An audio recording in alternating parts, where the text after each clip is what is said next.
မေတ္တာတရားတိုင်းကရောင်ပြန်ဟပ်ပါတယ်ကိုပေးလိုက်တဲ့မေတ္တာတွေကဘာမှအသုံးမဝင်ဘူးလို့မထင်နဲ့နော်ကိုပေးလိုက်တဲ့မေတ္တာတရားတွေကစစ်မှန်နေတယ်ဆိုရင်ကိုယ့်စီကိုအမြဲတမ်းရောင်ပြန်လာပါတယ်ဒါပေမဲ့ကိုပေးလိုက်တဲ့လူစီကတော့ဟုတ်ချင်မှဟုတ်ပါတခြားသောလူစီကလည်းဖြစ်နိုင်တယ်ဒါကြောင့်မေတ္တာပေးလို့ကိုပေးတဲ့လူကမေတ္တာကိုတန်ဖိုးမထားလို့တန်ဖိုးမသိလို့မေတ္တာတရားတွေကိုခံယူဖို့ဘုံကံတရားမရှိလို့ကိုယ့်ဘော်ကိုမေတ္တာပြန်မပေးနိုင်တာကိုငါမေတ္တာတွေအလကားပဲလို့မထင်နဲ့မဟုတ်ဘူးကိုယ့်ရဲ့မေတ္တာတရားတွေကဖြူစင်တန့်ရှင်းနေတယ်ဆိုရင်တိတ်ကိုတန်ဖိုးကြီးတယ်သူစီကပြန်မရရင်တောင်တခြားနေရာကပြန်လာလိမ့်မယ်မေတ္တာဆိုတာရောင်ပြန်ဟပ်ပါတယ်အဲ့ဒီလိုပဲကိုယ့်ရဲ့စေတနာတွေကလည်းကိုယ့်ကိုယ်ပဲအကျိုးပေးတာပါကောင်းတဲ့စေတနာတွေနဲ့ပြုလုပ်တဲ့အရာတွေကကောင်းကျိုးတရားတွေကိုဖြစ်စေတယ်ကောင်းတဲ့စေတနာတွေနဲ့ပြောလိုက်တဲ့ဝစီကံတိုင်းကကောင်းတဲ့အကျိုးတရားတွေကိုယ့်စီကိုပြန်လာစေတယ်ကောင်းတဲ့စိတ်အတွေးတွေအကြံစီတွေနဲ့တွေးလိုက်မိတိုင်းကကောင်းကျိုးတရားတွေကိုပဲဖြစ်ပေါ်စေတယ်အဲ့ဒီလိုပါပဲမကောင်းတဲ့စေတနာဇိုးတွေနဲ့ပြုလုပ်မိလိုက်တဲ့အရာတွေကမကောင်းကျိုးတွေကိုပေးစေတယ်မကောင်းတဲ့စေတနာဇိုးတွေနဲ့ပြောလိုက်မိတဲ့စကားကြမ်းကြမ်းထန်ထန်တွေကမကောင်းကျိုးတွေကိုပေးစေတယ်လူတစ်ယောက်ကိုတရောင်းစားလို့ပြောလိုက်မိဆဲလိုက်မိတဲ့အရာကကိုဆဲလိုက်တဲ့လူကိုပြောလိုက်တဲ့လူကိုကျိန်စာတိုက်လိုက်တဲ့လူကတော့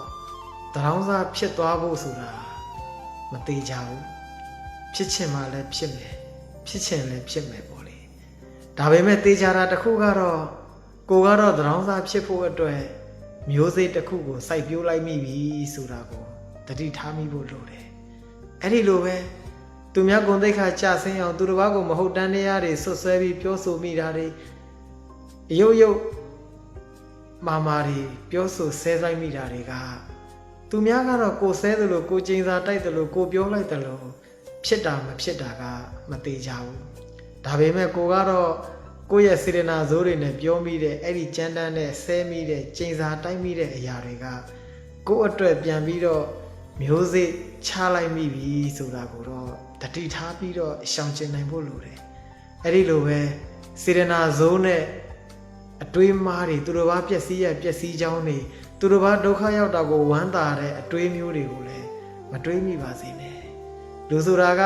သူတို့ဘာကိုဒုက္ခရောက်စေခြင်းနဲ့အတွေးတွေကြောင့်ပဲ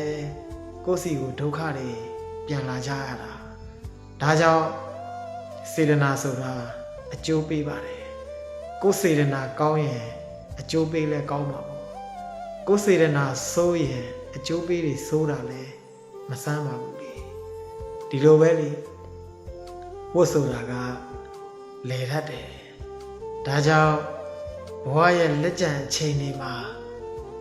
စိတ်ကောင်းထားပါမေတ္တာတရားတွေစစ်မှန်ပေးနိုင်တဲ့မေတ္တာ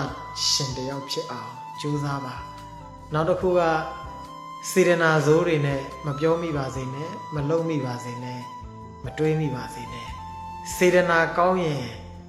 အလုပ်တွေအပြောတွေအကြံစီတွေဆိုတဲ့ကံတွေလည်းကောင်းပါတယ်စေတနာကောင်းရင်ကံကောင်းတယ်ကံကောင်းတယ်ဆိုတာကအလုပ်တွေကောင်းတယ်အဲ့ဒီအတွက်အကျိုးပေးတွေကောင်းပါပဲလေဒီလိုပဲကိုကအနိုင်ရလိုက်ပြီလို့မထင်တဲ့လူတယောက်ကိုအနိုင်ပြောလိုက်ရလို့အနိုင်ကျင့်လိုက်ရလို့ငါနိုင်လိုက်ပြီလို့မထင်နဲ့ကိုယ့်အတွက်စိုးကြိုးတွေဝတ်ကြွေးအသစ်တွေကိုချလိုက်မိပြီဆိုတာကိုတော့တွေးဖို့လိုတယ်ဒါကြောင့်ဘဝရဲ့လက်ကျန်ချိန်တွေမှာကိုယ်စိတ်နှပြကျမ်းမာရှင်လန်းစွာဖြင့်စီးပွားရေးတွေလူမှုရေးတွေအောင်မြင်အောင်ကြိုးစားပွားများအားထုတ်နိုင်ပြီးဝိပဿနာတရားတို့ကိုအားထုတ်နိုင်၍ခန္ဓာပေါ်ဉာဏ်ရောက်တဲ့ပုဂ္ဂိုလ်များဖြစ်နိုင်ကြပါစေ